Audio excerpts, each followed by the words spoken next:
Hello everyone, Tapovan civil services में आपका स्वागत है। तो आइए हम सीटेट जुलाई 2024 के सिलेबस को आगे बढ़ाते हुए आज चर्चा करेंगे राज्य से साम्राज्य। ये सीटेट जुलाई 2024 के सिलेबस का एक पार्ट है और हिस्ट्री का है। तो हिस्ट्री की सीरीज़ मेरे द्वारा अपलोड कर दी गई है और कंटिन्यूअस चल रही है। तो आप लोग घबराइए नहीं, आप जुड़े रहिए, आपको पूरा मटेरियल यहाँ उपलब्ध होगा। संपूर्ण सिलेबस कवर किया जाएगा टॉपिक वाइज। तो आप धीरे धीरे प्रयासरत रहिए, उसका परिणाम आपको जुलाई में देखने को मिलेगा जब आप परीक्षा हाल में जाएंगे। और उम्मीद है कि आपको हेल्प मिल रही होगी इन लेक्चरों के माध्यम से, क्योंकि क्वेश्चन इन्हीं से आते हैं। जो अंडरलाइन कराता हूँ उसकी आप नोट्स बनाइए, उसके बाहर कोई क्वेश्चन नहीं आएंगे। इसलिए तो कुछ मेहनत आप भी करिए। आप अपनी नोट और पेन ले के बैठिए, फिर लेक्चर को सुनिए और उसका कंटेंट मुश्किल से 7 से 8 क्वेश्चन बनते हैं हर टॉपिक से, मैक्सिमम, उससे ज़्यादा नहीं बनते हैं। इसलिए आप उसको एक बार सुन लीजिए और दूसरी बार में वो कंटेंट नोट कर लीजिए अपने नोटबुक पर। तो चलिए हम आज देखेंगे राज्य से साम्राज्य की ओर। इसमें किस तरह से राज्यों का निर्माण हुआ और राज्यों से बड़े साम्राज्यों का उदय हुआ। फिर महाजनपद काल हमने पढ़ चुका है पिछले लेक्चरों में हिस्ट्री के। तो इसमें हम मुख्य रूप से मौर्य साम्राज्य के बारे में पढ़ेंगे। चंद्रगुप्त मौर्य, जिनके गुरु कौटिल्य थे, जिन्हें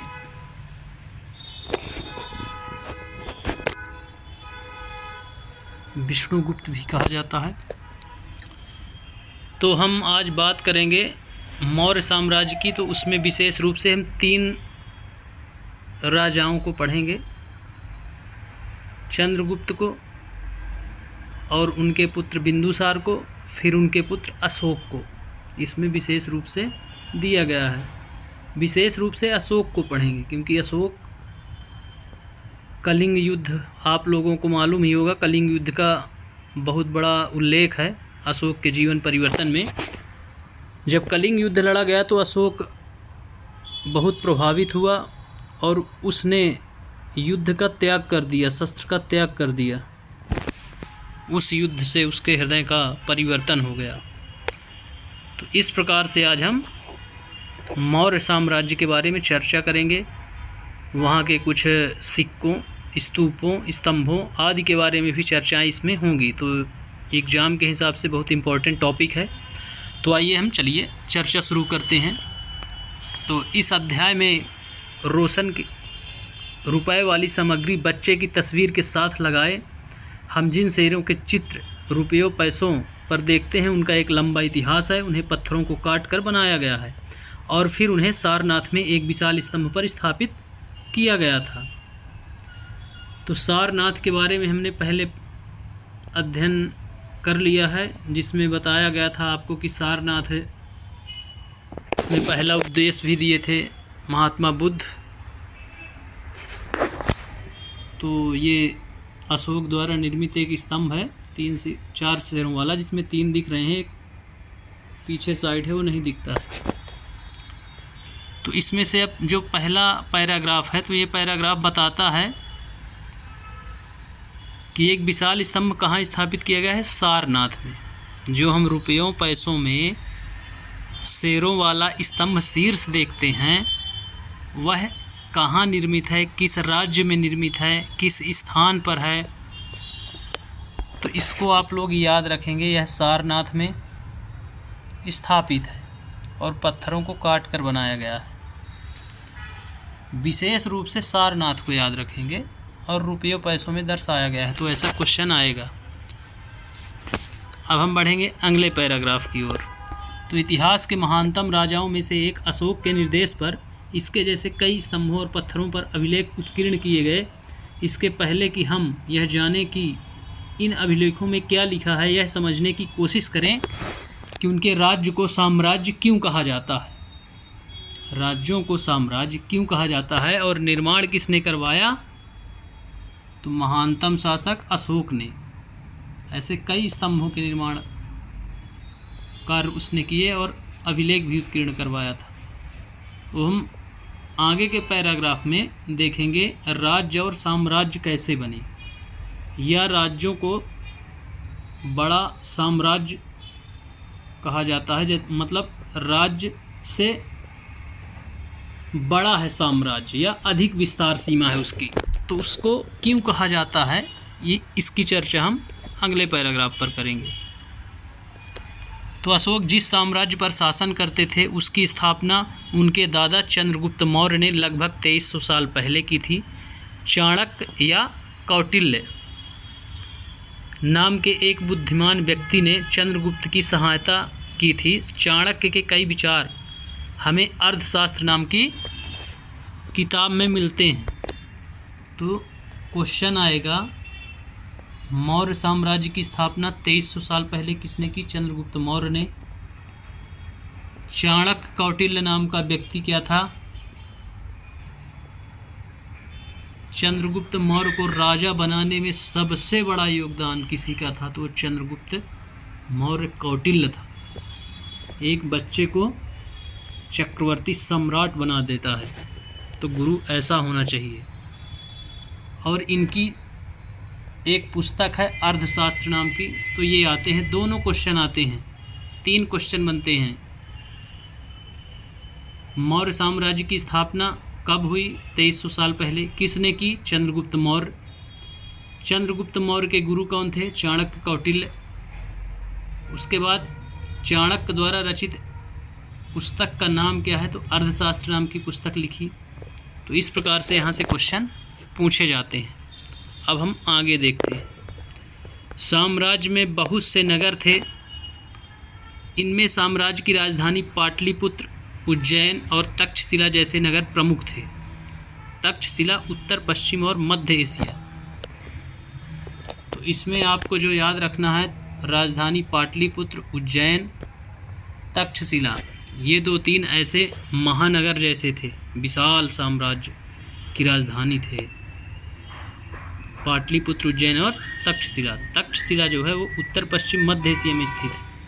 अब यहाँ वंश एक शब्दावली दी गई है, इसको देख लेते हैं। जब एक ही परिवार के कई सदस्य एक के बाद एक राजा बनते हैं तो उन्हें एक ही वंश का कहा जाता है। मौर्य वंश में 3 महत्वपूर्ण राजा हुए, चंद्रगुप्त, बिंदुसार, अशोक।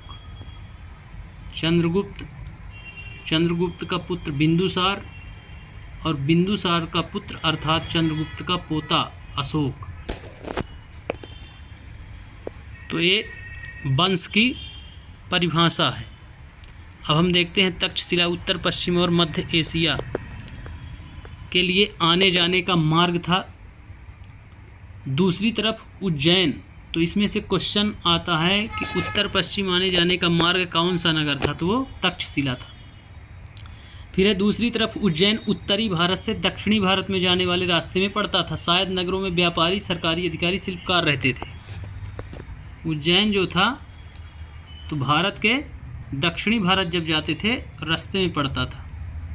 यहाँ पे व्यापारी, सरकारी अधिकारी, शिल्पकार रहा करते थे। एक ये कोट दिया गया है, इसको भी देख लेते हैं। जिन जगहों पर अशोक के शिलालेख मिले हैं उन्हें लाल बिंदुओं से दिखाया गया है, वे सारे इलाके साम्राज्य के भीतर थे। उन देशों के नाम बताओ जहां अशोक के अभिलेख मिले हैं। भारत के कौन से राज्य मौर्य साम्राज्य से बाहर थे। तो नीचे मैप दिया गया है, उसकी जानकारी बता रहा है कि लाल रंग से दर्शाया गया है जहाँ जहाँ मौर्य साम्राज्य का विस्तार था और जहाँ से शिलालेख मिले हैं। अब हम अगला पैराग्राफ देखते हैं। साम्राज्य के बहुत बड़े क्षेत्रों में किसानों और पशुपालकों के गांव बसे हुए थे। मध्य भारत जैसे इलाकों में ज़्यादातर हिस्सा जंगलों से भरा हुआ था। वहां पर लोग फल फूल का संग्रहण और जानवरों का शिकार करके जीविका चलाते थे। साम्राज्य के अलग अलग इलाकों में लोग भिन्न भिन्न भाषाएं बोलते थे। वे लोग शायद अलग अलग प्रकार का भोजन करते थे और यहाँ तक कि अलग अलग किस्म की पोशाक भी पहनते थे। तो यहाँ विविधता को दर्शाया गया है। कि जंगलों से भरा पड़ा था। मध्य भारत का एरिया जो ये मध्य प्रदेश वाला विशेषकर इलाका, छत्तीसगढ़ मध्य प्रदेश वाला, ये जंगलों से भरा पड़ा था उस समय। गाँवों में पशुपालक गांव में बसे थे, किसान और पशुपालक जो थे वो गांव में बसे थे।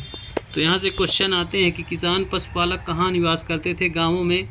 मध्य भारत क्वेश्चन आता है कि कौन सा इलाका जंगलों से भरा पड़ा था? तो मध्य भारत। मध्य भारत जैसे इलाके ज़्यादातर जंगलों से भरे पड़े थे। वहाँ पर लोग फल फूल का संग्रहण करते थे और जानवरों का शिकार, चूँकि जंगल था तो जंगली फल फूल कंदमूल का संग्रहण करते थे और जानवरों का शिकार करके अपना जीविका चलाते थे। फिर है साम्राज्य के अलग अलग इलाकों में लोग भिन्न भिन्न भाषाएं, मतलब बहुभाषी लोग थे। वे लोग शायद अलग अलग प्रकार का भोजन की भी विविधता थी, अलग अलग प्रकार के भोजन और अलग अलग प्रकार की पोशाक भी पहनते थे। तो इस प्रकार गांव में किसान और पशुपालक रहते थे। मध्य भारत का एरिया जंगलों से भरा पड़ा था, जिसमें रहने वाले लोग फल फूल और जानवरों का शिकार करते थे। उसके अलावा भिन्न लोग भिन्न भिन्न भाषाएं बोलते थे, अलग अलग भोजन करते थे और अलग अलग उनका पहनावा था, पोशाक भी अलग अलग थी। इस प्रकार साम्राज्य बहुत सारी विविधताओं को अपने अंदर संजोता है। इस पैराग्राफ का मतलब ये है। अब हम मानचित्र देख लेते हैं। प्रमुख नगर अभिलेखों की प्राप्ति।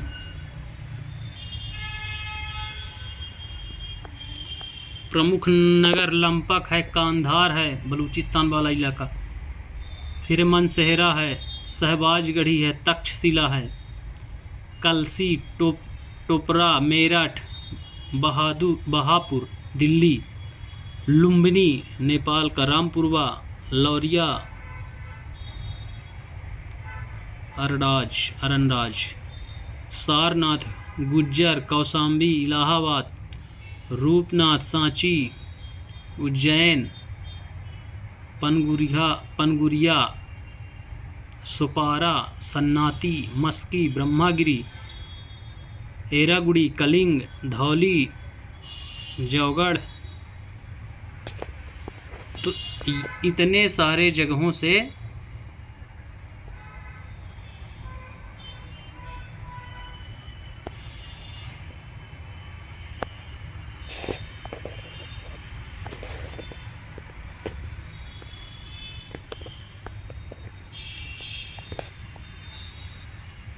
इन सारी जगहों से क्या प्राप्त होते हैं?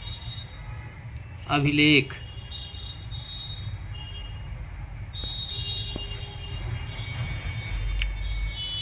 कुछ भारत के बाहर हैं, बाकी सारे वर्तमान भारत में ही हैं। जैसे लुम्बिनी हो गया, रामपुरवा, ये सब नेपाल के हैं। फिर ये सारनाथ, कौशाम्बी, इलाहाबाद, रूपनाथ, सांची, गुज्जर, उज्जैन मध्य प्रदेश के हैं। सांची और उज्जैन। गुर्जरा अभिलेख, जिसको गुज्जर लिखा है। कौशाम्बी, सारनाथ, ये यूपी के हैं। मेरठ और टोपरा दिल्ली पर हैं। गिरनार गुजरात में है। पनगुरिया मध्य प्रदेश महाराष्ट्र बॉर्डर का है। सुपारा है, सन्नाती है, कर्नाटक का। फिर है मस्की, ब्रह्मागिरी तमिलनाडु का, एरीगुड़ी तमिलनाडु, कलिंग, धौली, जौगढ़ ये उड़ीसा के हैं। पाटलिपुत्र, पटना बिहार। तो इस प्रकार से ज़्यादातर यूपी, बिहार, एमपी और दक्षिण में भी हैं, कर्नाटक और केरल और तमिलनाडु। वहाँ देखें तो बलूचिस्तान जो एक कांधार है, लंपक है, अफ़गानिस्तान वाला ये हिस्सा है, बाजगढ़ी, तक्षशिला। तो इस प्रकार इन स्थानों से क्या प्राप्त हुए हैं? अभिलेख प्राप्त हुए हैं। तो इनके नाम जो भारत में हैं विशेष रूप से, भारत के बाहर हालांकि 2-4 ही हैं, लेकिन जो भारत में हैं विशेष रूप से, इनको आप याद रखिएगा। अब हम आगे बढ़ते हैं। राज्य साम्राज्य से कैसे भिन्न हैं, अर्थात राज्य क्या है और साम्राज्य क्या है, दोनों में अंतर समझेंगे अब। तो बोलता है कि चूंकि साम्राज्य राज्यों से बड़े होते हैं और उनकी रक्षा के लिए बड़ी सेनाओं की ज़रूरत होती है, इसलिए सम्राटों को राजाओं की तुलना में ज़्यादा संसाधनों की ज़रूरत होती है। इसी कारण उन्हें बड़ी संख्या में कर इकट्ठा करने वाले अधिकारियों की ज़रूरत होती है। सीमा का निर्धारण बता रहा है कि चूंकि साम्राज्य जो है राज्यों से काफ़ी बड़े होते हैं, इसलिए उनकी रक्षा के लिए भी बड़ी सेनाओं की ज़रूरत पड़ती है, इसलिए सम्राटों को राजाओं की तुलना में ज़्यादा संसाधनों की ज़रूरत, अर्थात साम्राज्य के राजाओं को सम्राट नाम दिया गया और राज्यों के राजाओं को राजा। ज़्यादा संसाधन, राज्यों से बड़े और बड़ी सेनाओं की ज़रूरत होती थी इनको। इसी कारण ये कर भी ज़्यादा इकट्ठा करते हैं साम्राज्य, चूँकि इसका विस्तार ज़्यादा है, खर्च ज़्यादा है, सेना बड़ी है तो खर्च ज़्यादा रहेंगी ही, इसलिए कर भी इकट्ठा ज़्यादा होता था यहाँ। अब हम आगे देखते हैं तो किन किन कारणों से है, कैसे भिन्न है। तो कर के मामले में भिन्न थे, सेना के मामले में भिन्न थे और सीमा के मामले में मतलब विस्तार के मामले में राज्यों से बड़े थे। 3 चीज़ों में। तो ऐसे कथन कारण में आपसे पूछ सकता है। फिर है साम्राज्य का प्रशासन, वहाँ की प्रशासनिक व्यवस्था कैसी थी। तो चूंकि मौर्य साम्राज्य बहुत बड़ा था, इसलिए अलग अलग हिस्सों पर अलग अलग ढंग से शासन किया जाता था। पाटलिपुत्र और उसके आसपास के इलाकों पर सम्राट का सीधा नियंत्रण था। पाटलिपुत्र राजधानी के रूप में था, तो उसके आसपास राजा का सीधा नियंत्रण था। इसका मतलब यह हुआ कि इस इलाके के गांवों और शहरों के किसानों, पशुपालकों, शिल्पकारों और व्यापारियों से कर इकट्ठा करने के लिए राजा अधिकारियों की नियुक्ति करता था। जो राजा के आदेशों का उल्लंघन करते थे, अधिकारी उनको सज़ा भी देते थे। इनमें से कई अधिकारियों को वेतन भी दिया जाता था। संदेशवाहक एक जगह से दूसरी जगह घूमते रहते थे और राजा के जासूस अधिकारियों के कार्यकलाप पर नज़र रखते थे। इन सब के ऊपर सम्राट था, जो राज परिवार एवं वरिष्ठ मंत्रियों की सहायता से सब पर नियंत्रण रखता था, अर्थात राजा ही राज्य का सर्वोपरि था। सारी शक्तियाँ राजा पर निहित थी या सम्राट पर निहित थी। तो इसमें आप समझिए कि जो उसकी शासन व्यवस्था थी, चूँकि क्षेत्र बहुत बड़ा था, इसलिए वहाँ पर देख रेख के लिए उनने एक बड़ी सेना निर्मित की थी और गुप्तचर व्यवस्था भी थी उसके पास। इसीलिए वो अधिकारियों पर निगरानी के लिए अपने गुप्तचर रखता था, जिससे किसी प्रकार की दिक्कत ना हो। तो पाटलिपुत्र और उसके आसपास के इलाके में किसका नियंत्रण था? सीधा सम्राट का नियंत्रण था। ये क्वेश्चन आ चुका है और आता है।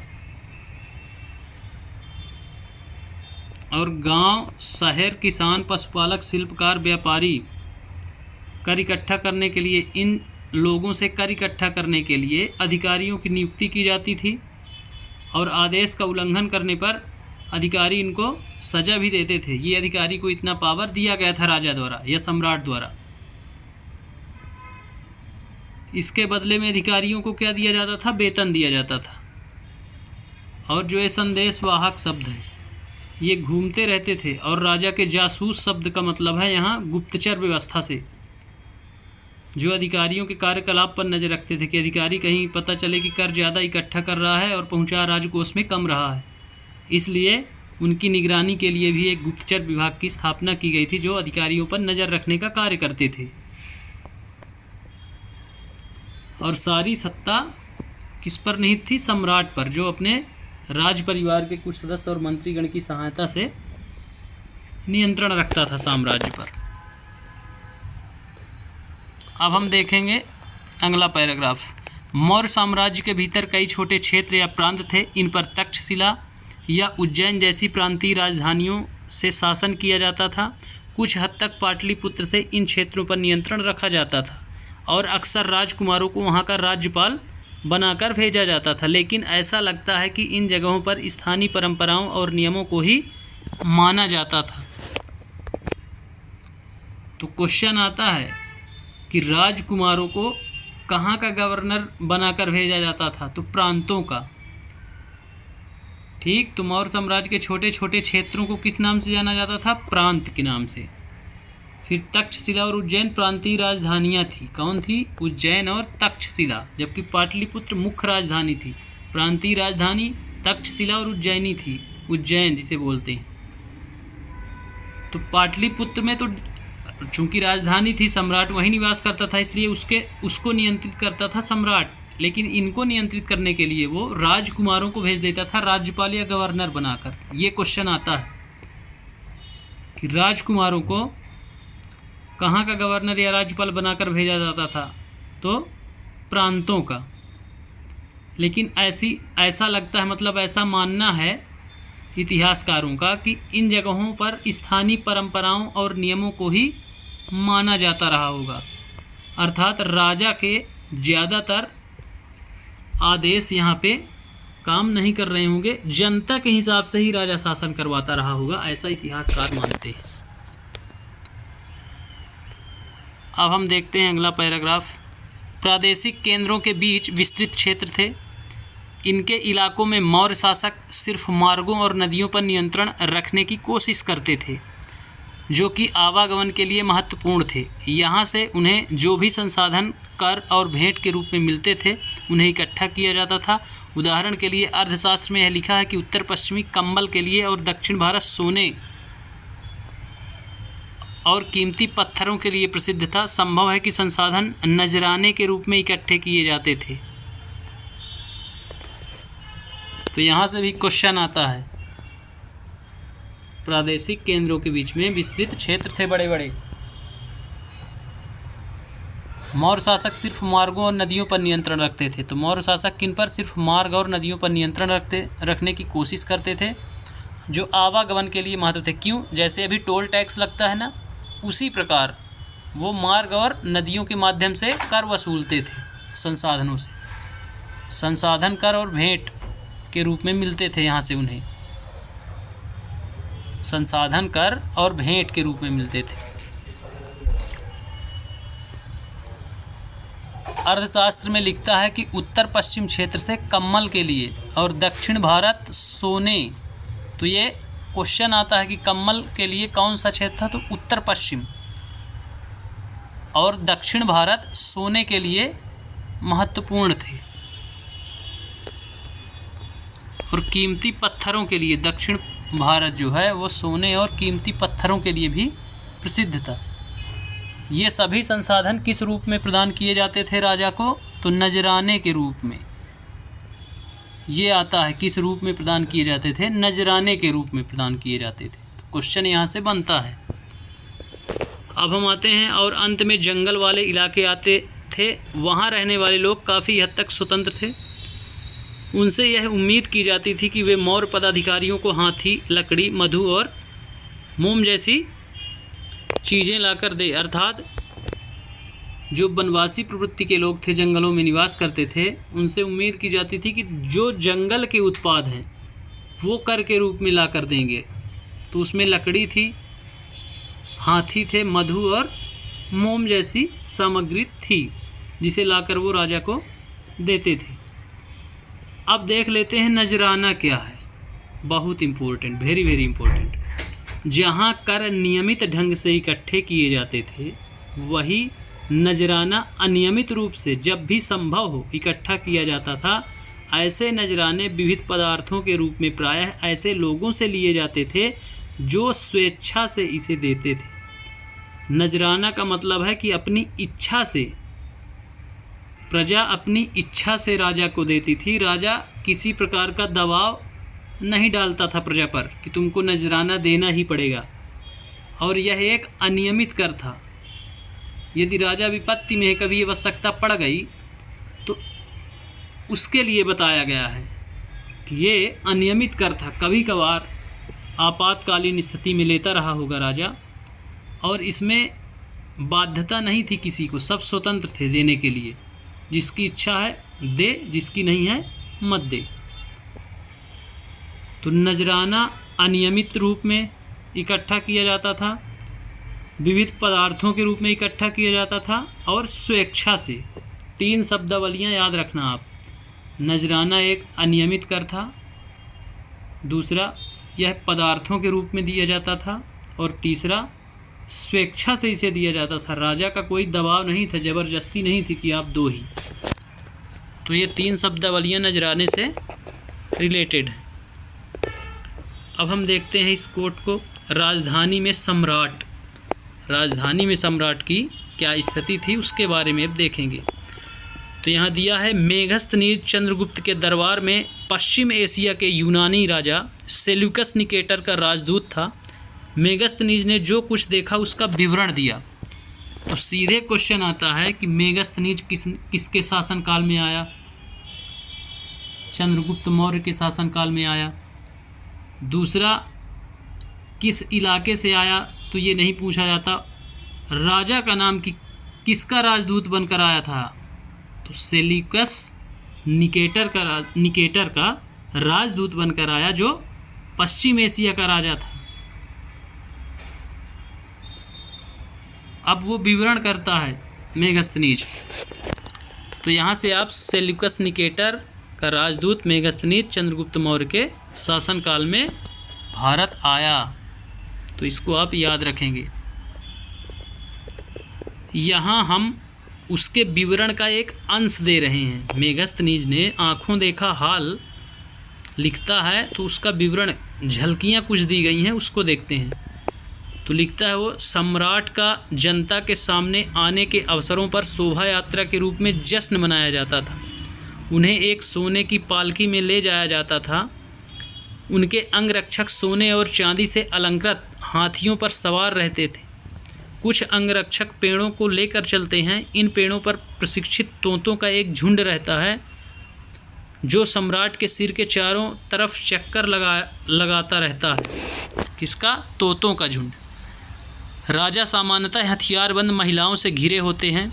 वे हमेशा इस बात से डरे रहते हैं कि कहीं कोई उनकी हत्या करने की कोशिश न करे। उनके खाना खाने के पहले खास नौकर उस खाने को चखते थे। वे लगातार 2 रात एक ही कमरे में नहीं सोते थे। तो ये राजा की क्वालिटी बताता है कि राजा हर व्यक्ति ऐसे ही नहीं बन जाता। इसीलिए चंद्रगुप्त बोलता है कि राजा बनने के लिए गुरुदेव इतना त्याग यदि न करना पड़ता तो क्या होता।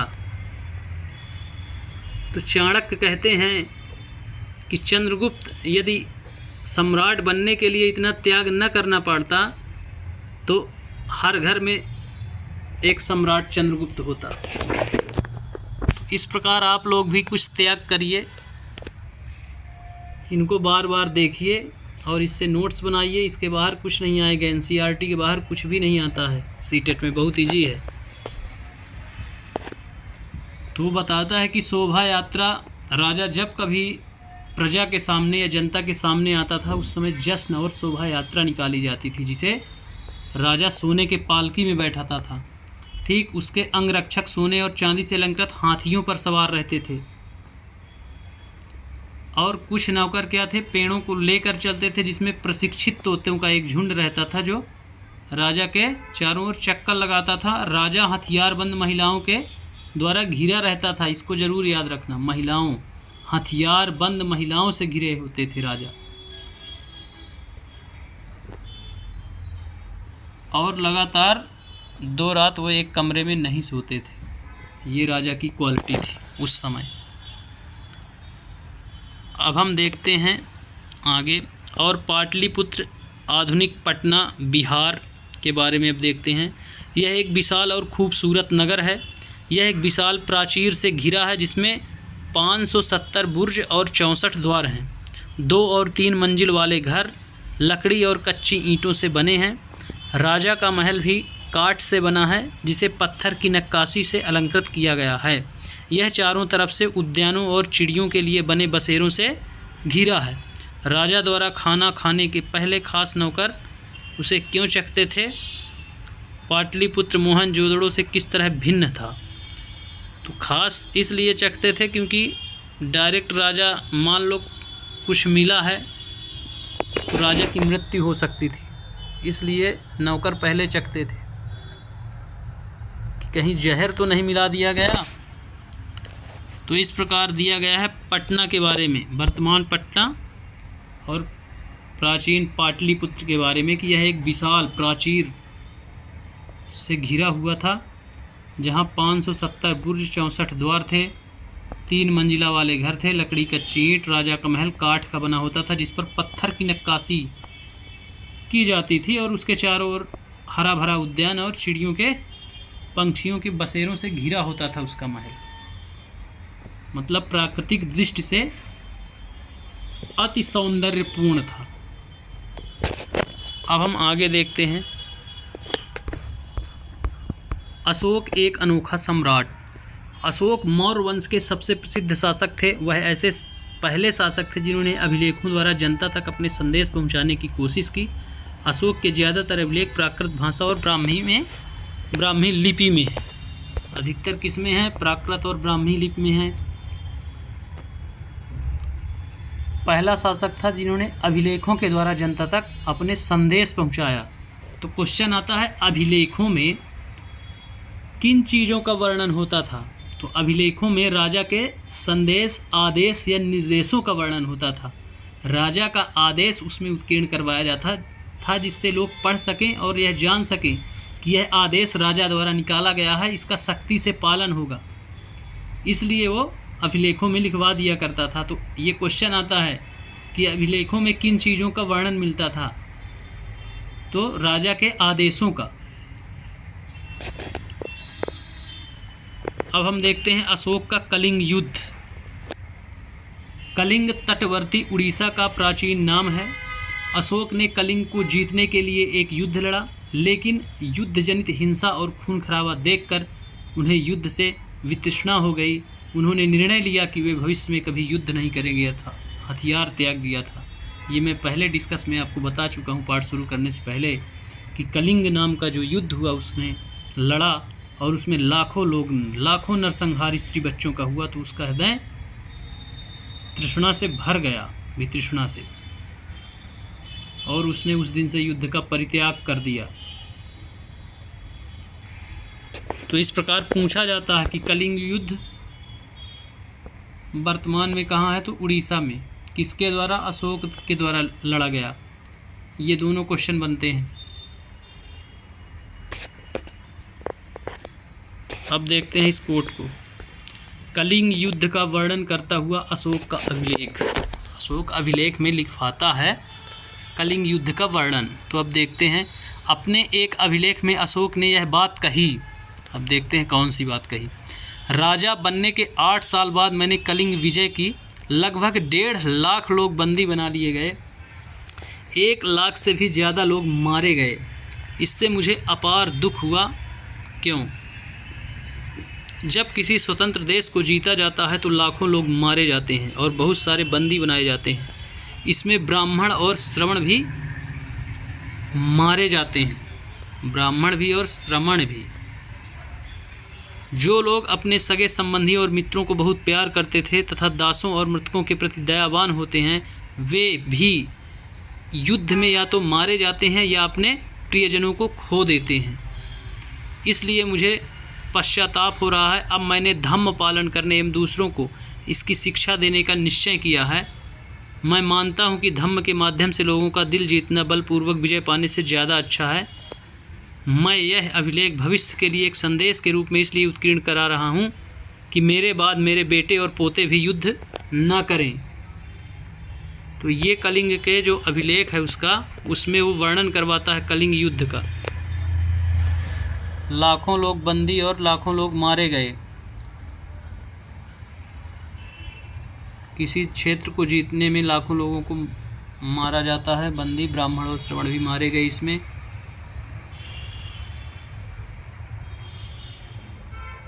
प्रियजन खो देते हैं।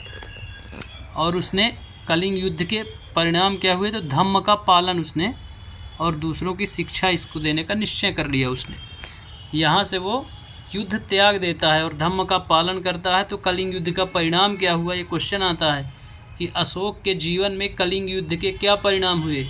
तो क्या है कि वह धम्म का पालन करने लगा और इसकी शिक्षा देने का निश्चय किया, और जीवन में कभी भी युद्ध ना करने का प्रण लिया, इसलिए वह यह अभिलेख लिखवाता है कि मेरे नाती और पोते भी या बेटे और पोते भी इसका पालन करेंगे, वो भी युद्ध नहीं करेंगे।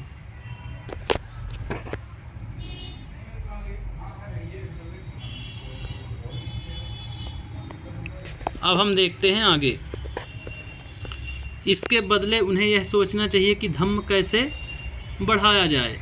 तो उसके नाती और पोते, बेटे और बेटी उसके श्रीलंका उसका प्रचार प्रसार किया गया था, बौद्ध धर्म का गए थे। धम्म संस्कृत शब्द धर्म का प्राकृत रूप है। ये भी क्वेश्चन पूछा जाता है कि धर्म, जो धम्म शब्द है वो किस भाषा का प्राकृत रूप है? तो संस्कृत शब्द का प्राकृत रूप है।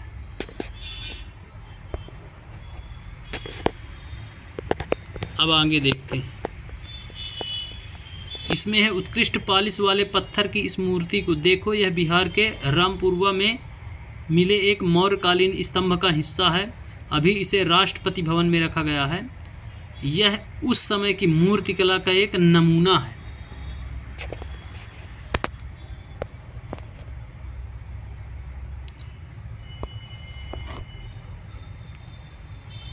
तो ये कहाँ अभी है? बिहार के रामपुरवा में। अब हम देखते हैं अशोक का धम्म क्या था। अशोक के धम्म में किसी देवता की पूजा अथवा किसी कर्मकांड की आवश्यकता नहीं थी। उन्हें लगता था कि जैसे पिता अपने बच्चों को अच्छे व्यवहार की शिक्षा देते हैं, वैसे ही यह उनका कर्तव्य था कि अपनी प्रजा को निर्देश दे। वे बुद्ध के उपदेशों से भी प्रेरित हुए थे। ऐसी कई समस्याएं थीं जिनके लिए उनमें संवेदना थी। उनके साम्राज्य में अलग अलग धर्मों को मानने वाले लोग थे और इससे कई बार टकराव पैदा हो जाता था। जानवरों की बलि चढ़ाई जाती थी, दासों और नौकरों के साथ क्रूर व्यवहार किया जाता था। इसके अलावा परिवार व पड़ोसियों के बीच में भी झगड़े होते रहते थे। अशोक ने यह महसूस किया कि इन समस्याओं का निदान उनका कर्तव्य है, इसलिए उन्होंने धम्म महामात्र नाम के अधिकारियों की नियुक्ति की, जो जगह जगह जाकर धम्म की शिक्षा देते थे। तो धम्म के प्रचार प्रसार के लिए उसने किसकी नियुक्ति की? तो धम्म महामात्र नाम के अधिकारी की नियुक्ति की, जो जगह जगह जाता था और शिक्षा देने का कार्य करता था। धम्म में पूजा और कर्मकांड का जिक्र नहीं है। पूजा और कर्मकांड की जरूरत नहीं पड़ती थी। तो इस प्रकार से हमने देखा कि उसके धम्म क्या थे।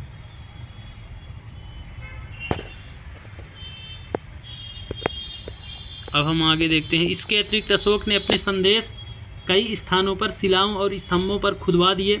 अधिकारियों को यह निर्देश दिया गया कि वे राजा के संदेश को उन लोगों को पढ़कर सुनाएं जो खुद पढ़ नहीं सकते थे। अशोक ने धम्म के विचारों को प्रसारित करने के लिए सीरिया, मिस्र, ग्रीस में दूत भेजे। अपने पुत्र महेंद्र और पुत्री संघमित्रा को इसी कार्य हेतु उसने श्रीलंका भेजा। ये आ गया शब्द जो मैं अभी बोल रहा था कि अपने पुत्र महेंद्र और पुत्री संघमित्रा को कहाँ भेजा? श्रीलंका, धम्म के प्रचार प्रसार के लिए। और सीरिया, मिस्र और ग्रीस में दूत भेजे।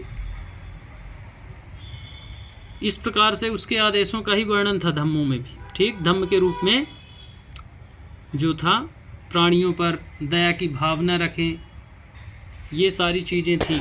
आपस में लड़ाई झगड़ा ना करें, शस्त्र त्याग दें। तो इस प्रकार इसको याद रखना। महेंद्र और संघमित्रा, अर्थात वह अपने पुत्र और पुत्री को कहाँ भेजा? तो श्रीलंका। ये क्वेश्चन आता है कि पुत्र और पुत्री को कहाँ भेजा? तो श्रीलंका भेजा। उन्होंने सड़कें बनवाई, कुएं खुदवाए और विश्राम गृह बनवाए। इसके अतिरिक्त उन्होंने मनुष्यों व जानवरों की चिकित्सा की भी व्यवस्था की। तो एक अभी कोटेशन में पूछ देता है जानवरों के प्रति भी दया, तो उसने चिकित्सा गृह स्थापित करवा दिया और कुएं बावड़ी ये सब बनवाई सिंचाई के लिए। अब अपनी प्रजा के लिए अशोक का संदेश। अशोक बहुत इम्पोर्टेंट है। पीएससी, यूपीएससी हो, चाहे वर्ग 1, 2, 3 हो, चाहे सीटेट हो, कोई भी एग्जाम हो, अशोक हर बार पूछा जाता है और पूछा जाता रहेगा। अब उसकी प्रजा के लिए क्या संदेश थे उसके? तो लोग विभिन्न अवसरों पर अनुष्ठान करते थे। उदाहरण के लिए जब वे बीमार होते हैं, जब उनके बच्चों का विवाह होता है, बच्चों के जन्म पर, और जब यात्रा शुरू करते हैं तब वे तरह तरह के अनुष्ठान करते हैं। कौन? प्रजा। ये कर्मकांड किसी काम के नहीं, ऐसा वो संदेश देता है। इसके बदले यदि लोग दूसरी रीतियों को माने तो वह ज़्यादा फलदायी होगी। वे अन्य प्रकार की रीतियाँ क्या हैं उसका जिक्र अब देखो। ये हैं अपने दासों और नौकरों के साथ अच्छा व्यवहार करना, बड़ों का आदर करना, सभी जीवों पर दया करना, ब्राह्मणों और श्रमणों को दान देना। तो वो बताता है कि ये कर्मकांड आपको नहीं करना है, उसके बदले में क्या करना है वो बताता है। ये कार्य अपने दासों और नौकरों के साथ अच्छा व्यवहार करें, बड़ों का आदर, सभी जीवों के प्रति दया, ब्राह्मण और श्रमणों को दान दें। अपने धर्म की प्रशंसा व दूसरों के धर्म की निंदा करना, दोनों ही बातें गलत हैं। बड़े बड़ाई ना करें, बड़े न बोलें बोल। तो अपने धर्म की प्रशंसा करना और दूसरों की निंदा करना, दोनों बातें क्या हैं? गलत हैं। तो यहाँ से क्वेश्चन आते हैं, ये डायरेक्ट कोटेशन के रूप में पूछे जाते हैं कि अपने दास और नौकरों के साथ अच्छा व्यवहार करना कौन से कथन थे अशोक के? तो बड़ों का आदर करना, सभी जीवों पर दया करना, ब्राह्मण तथा श्रमणों को दान देना और नौकरों के साथ अच्छा व्यवहार करना। दूसरे धर्म की निंदा करना, अपने धर्म की प्रशंसा करना, ये गलत है। ये सब उसके कथन हैं। हर किसी को दूसरे धर्म का आदर करना चाहिए। यदि कोई अपने धर्म की बड़ाई और दूसरे के धर्म की बुराई करता है तो वह वास्तव में अपने धर्म को ज़्यादा नुकसान पहुंचा रहा है, ऐसा अशोक बोलता है। इसलिए हर किसी को दूसरे के धर्म के प्रमुख विश्वासों को समझने की कोशिश करते हुए उसका आदर करना चाहिए। धर्मनिरपेक्षता की नीति का उदाहरण है ये। वर्तमान की जो हमारी संविधान में धर्मनिरपेक्षता की नीति है तो वो अशोक अपने धम्म के माध्यम से कहता है। अब यहाँ देखते हैं, ब्राह्मी लिपि आधुनिक भारत की ज़्यादातर लिपियाँ पिछले सैकड़ों वर्षों में ब्राह्मी लिपि से उत्पन्न हुई। यहाँ आप अ अक्षर को अलग अलग भाषाओं की लिपियों में देख सकते हैं।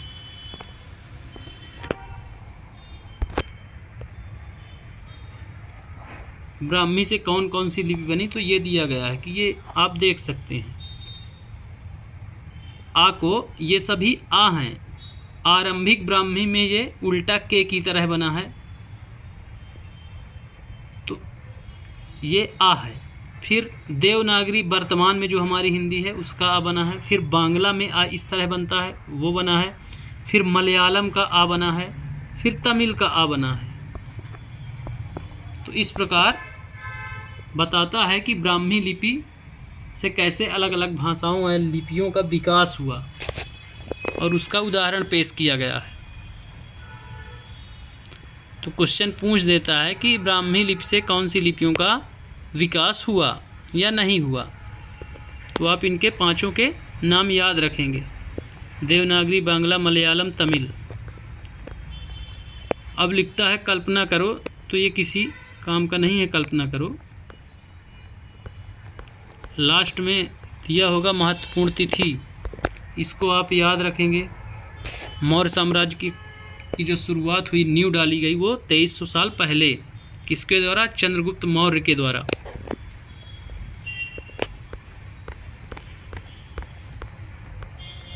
रेशम मार्ग सहित महत्वपूर्ण व्यापारिक मार्ग हैं ये कुछ, तो इनको आप देख लेंगे। एक आध कभी कभार पूछ देता है, साम्राज्य से ज़रूर पूछता है, जैसे रोम,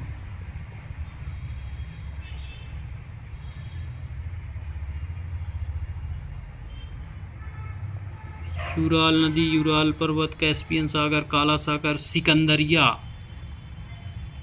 भूमध्य सागर वाला इलाका।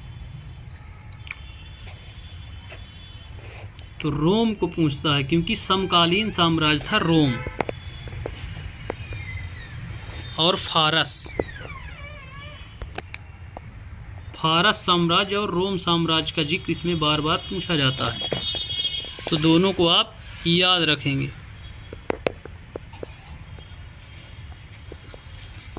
इससे आप पकड़ पाएंगे, ये दिया गया है कलर और उसके सामने ये मार्ग चीनी शासकों के नियंत्रण में थे, उनका कलर दिया गया है।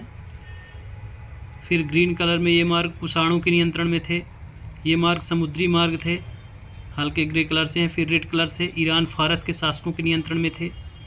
इन मार्गों पर रोमन शासकों का नियंत्रण था। रोम साम्राज्य और फारस साम्राज्य उसके समकालीन थे, इसलिए वो ज़्यादा इंपॉर्टेंट है, उनको याद रखिएगा आप, और उसके मार्गों को भी एक आध को याद रखिएगा। मंगोलिया, मंगोल,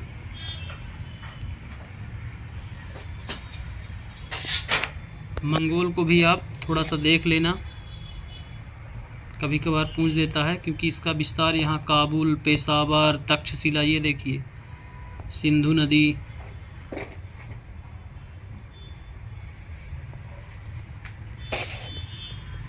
कासगर, यारकंद, इन सारे स्थानों में उस समय साम्राज्य था उसका चंद्रगुप्त मौर्य का।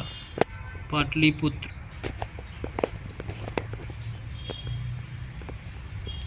चीनी, भारतीय, ईरानी, अरबी, यूनानी तथा रोमन व्यापारियों ने इस आदान प्रदान में भाग लिया।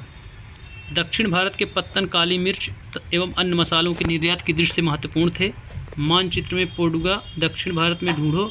अरिका मेडू का यह रोमन नाम था।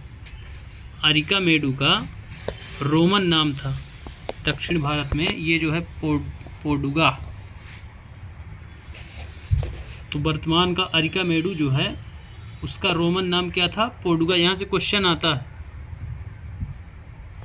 यहाँ से क्वेश्चन आता है, और ये भी क्वेश्चन आता है दक्षिण भारत के पत्तन किसके लिए प्रसिद्ध थे? काली मिर्च और मसालों के निर्यात के लिए प्रसिद्ध थे।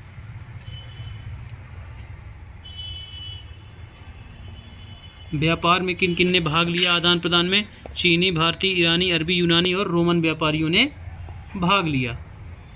तो यहाँ से क्वेश्चन आते हैं, बहुत इंपॉर्टेंट कोटेशन है।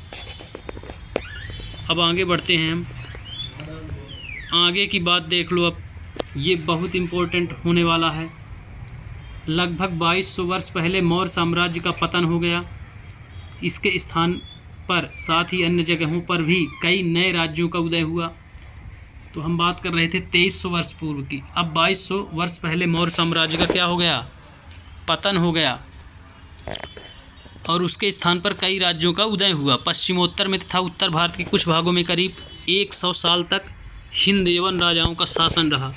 इसके बाद पश्चिमोत्तर, उत्तर तथा पश्चिम भारत पर शक नामक मध्य एशियाई लोगों का शासन स्थापित हुआ।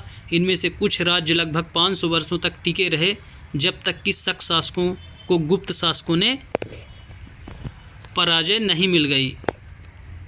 इसको हम अध्याय 9 में और अच्छे से देखेंगे। शकों के बाद कुषाण का शासन स्थापित हुआ। कुषाणों के बारे में भी अध्याय 8 में चर्चा होगी। फिर है उत्तर तथा मध्य भारत के कुछ इलाकों में मौर्य सेना नायक पुष्यमित्र शुंग वंश की स्थापना हुई थी।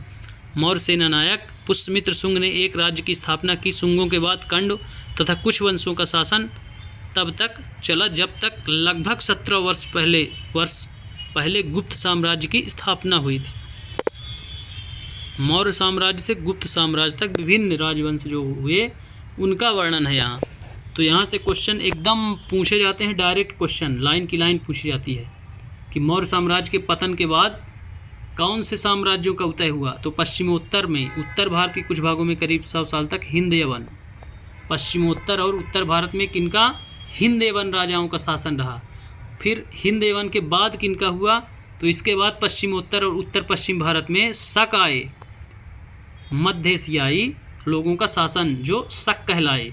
तो शक कहाँ के थे? मध्य एशियाई के थे। किनके बाद आए? तो यवन के बाद आए। यवन के पहले कौन थे? मौर्य थे। तो मौर्य के बाद यवन, यवन के बाद शक। फिर इनमें से कुछ राज्य लगभग 500 वर्षों तक टिके रहे, जब तक कि शकों को किसने पराजित नहीं कर दिया? गुप्त। अब शकों का स्थान गुप्त शासक ले लेंगे। गुप्त शकों को पराजित कर देते हैं और गुप्त वंश की स्थापना कर देते हैं। और शकों के बाद फिर कुषाण, लगभग 2000 वर्ष पहले तक शासन स्थापित हुआ।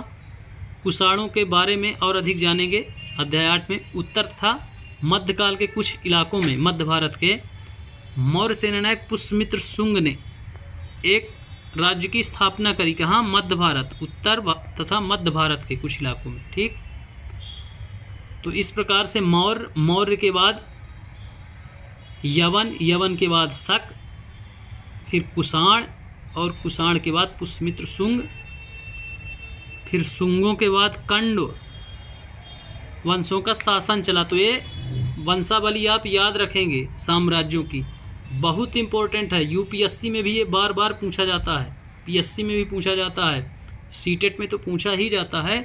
इसके साथ साथ उच्च स्तरीय के जितने भी एग्जाम है सब में ये पूछा जाता है, क्रम से सजाने के लिए पूछा जाता है। लगभग 1700 वर्ष पहले गुप्त साम्राज्य की स्थापना हुई। तो ये भी पूछा जाता है गुप्त साम्राज्य की स्थापना कितने वर्ष पूर्व हुई, तो लगभग 1700 वर्ष पूर्व। अब आगे देखते हैं। हमने देखा कि पश्चिम भारत के कुछ हिस्सों पर शकों का शासन था। यहाँ पश्चिम भारत तथा मध्य भारत पर शासन कर रहे सातवाहन शासकों के साथ इनके कई युद्ध हुए। लगभग 2100 साल पहले स्थापित सातवाहन राज्य लगभग 400 सालों तक टिका रहा। लगभग 1700 वर्ष पहले मध्य एवं पश्चिम भारत पर वाकाटक वंश का शासन स्थापित हुआ। तो पश्चिम भारत में अब कुछ राजवंशों के बारे में बताया गया है। तो शकों का शासन था पश्चिम में, ठीक। पश्चिम भारत तथा मध्य भारत पर जो शासन कर रहे थे सातवाहन, 2100 सालों तक सातवाहन ने वहाँ क्या किया, राज्य किया। लगभग 400 साल तक टिका रहा। 1700 वर्ष पहले मध्य और पश्चिमी भारत में वाकाटक वंश का उदय हो गया। सातवाहन अब हार गए, वाकाटक उनका स्थान ले लेते हैं। फिर हम चलते हैं दक्षिण भारत। तो दक्षिण भारत में 2200 वर्ष से 1800 साल पूर्व के बीच चोल, चेर तथा पांडवों ने शासन किया। 2200 से 1800 ईसा पूर्व के बीच में चोल, चेर और पांड राजाओं का शासन रहा। फिर है लगभग 1500 साल पहले पल्लवों और चालुक्यों के दो बड़े राज्यों की स्थापना हुई। 2200 से 18 तक 3 राजवंशों ने, चोल, चेर और पांड। 1500 साल पहले पल्लव और चालुक्य उनका स्थान ले लेते हैं। तो यहाँ से भी क्वेश्चन, ये दक्षिण भारत के बहुत इंपॉर्टेंट है, यहाँ से क्वेश्चन पूछे जाते हैं। कुषाण काल का एक सिक्का दिया गया है, शक का सिक्का दिया गया है, इनको भी आप देख लेना। लेकिन क्वेश्चन यहाँ से आएंगे चोल, चेर और पांड, पल्लव, चालुक्य। अब अगला पैराग्राफ देखते हैं। इसके अलावा और भी कई राज्य और राजा थे, इनके बारे में हमें उनके सिक्कों, पांडुलिपियों तथा पुस्तकों से पता चलता है। इन सब के साथ साथ अनेक ऐसे परिवर्तन भी हो रहे थे जिनमें सामान्य स्त्री पुरुषों का महत्वपूर्ण योगदान था। इनमें कृषि का प्रसार, नए शहरों का विकास, उद्योग तथा व्यापार में प्रगति थी। व्यापारियों ने एक तरफ जहां उपमहाद्वीप के अंदर तथा बाहर जमीन के रास्तों की खोज की, वहीं पश्चिम एशिया, पूर्वी अफ्रीका तथा दक्षिण पूर्वी एशिया के समुद्री रास्ते भी खुले। मंदिरों, स्तूपों तथा अन्य इमारतों का निर्माण हुआ। किताबें लिखी गई, साथ ही वैज्ञानिक खोजें भी हुई। ये सारी बातें साथ साथ हो रही थी। इस पुस्तक के बाकी हिस्सों को पढ़ते हुए तुम इन बातों को ध्यान में रखना, मतलब और हिस्से इससे लिंक करके पढ़े जाएंगे। तो इस प्रकार से साम्राज्यों के उदय के साथ साथ साम्राज्य में घटित होने वाली घटनाएं भी पुस्तकों में लिखी जाने लगी थी इस समय। और स्थानीय मार्गों के साथ साथ समुद्री मार्गों की भी खोज हुई।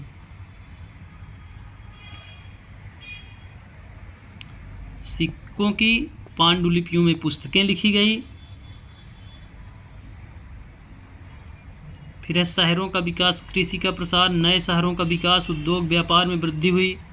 व्यापारियों ने उपमहाद्वीप के अंदर तथा बाहर जमीनी रास्तों की खोज की। किन्ने? व्यापारियों ने। वहीं पश्चिम एशिया, पूर्वी अफ्रीका और दक्षिण पूर्वी एशिया में समुद्री रास्ते भी खुले। मंदिर, स्तूप और अन्य इमारतों का निर्माण हुआ इन कालों में। किताबें लिखी गई, वैज्ञानिक खोजें हुई। ये सारी बातें, तो ये बहुत इम्पोर्टेंट कोटेशन था। इसको आप विशेष रूप से, इस लेक्चर को विशेष ध्यान दें। इसमें कम से कम 4 से 5 क्वेश्चन आते हैं, इसलिए इसको बार बार अभ्यास करें, पढ़ें और अपनी नोट्स बनाएं। जहां अंडरलाइन की जा रही है उन शब्दावलियों को विशेष ध्यान रखें। पूरा आपको पढ़ने की ज़रूरत नहीं है कि मतलब मैं, ऐसा आपको लगता होगा कि व्यक्ति सिर्फ बुक बाँच रहा है, ऐसा नहीं है कुछ भी। आपको कितना पढ़ना है इसमें ये बताया जा रहा है, आप भटके नहीं, क्योंकि इनके बाहर से कुछ आएगा नहीं। सीटेट में जो भी आएगा वो इसमें है। और इसमें भी कितना पढ़ना है वो इम्पोर्टेंट है। जितना पढ़ना है उतना अंडरलाइन करके बताया जा रहा है। क्वेश्चन कैसे आएंगे, कहाँ से आएंगे, आपको उतना ही पढ़ना है। आप फटाफट देखिए और दूसरी बार में उसको नोट कर लीजिए। तो आप लगभग 12 पेज की ये बुक लगभग एक पेज में ख़त्म हो जाएगी। एक पेज में ओनली फ्रंट पेज आप कोई सा भी लिख लीजिए, 7 से 8 क्वेश्चन आएंगे। 1-2 मौर्य सम्राट से, 1-2 अशोक से और 1-2 इस कोटेशन से आएंगे, बस इसके अलावा नहीं आएंगे। तो इस प्रकार से हम इस टॉपिक को समाप्त करते हैं यहीं। उम्मीद है कि आप लोगों को हेल्प मिल रही होगी, तो आप जुड़े रहिए इससे। एग्ज़ाम आपका एकदम क्वालिफाई हो जाएगा। कंटेंट इसके बाहर कुछ भी नहीं आएगा। ये मैं बार बार आपसे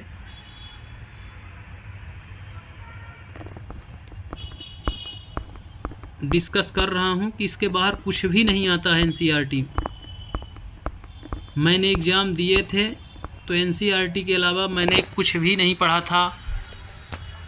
एनसीईआरटी यूपीएससी की बेस हैं, मैं अपना बेस ही बना रहा था उस समय, इसलिए मेरा बेस पहले से क्लियर था। तो मैं इसको फर्स्ट अटेम्प्ट सेकंड सब में क्वालिफाई करता गया अच्छे मार्क्सों के साथ। तो आप घबराइए नहीं, धैर्य रखिए, सारे कार्य धीरे धीरे होते हैं। यदि राजा बनना है तो इसमें क्वालिटी दी गई है, तो उसको आप पढ़िए, उससे मोटिवेट होइए और फिर अपनी तैयारी करिए कि कैसे राजा बनते हैं। तो उम्मीद है कि आपको पसंद आया होगा। फीडबैक ज़रूर दीजिए आप लोग। कोई दिक्कत परेशानी हो तो कमेंट करिए। धन्यवाद।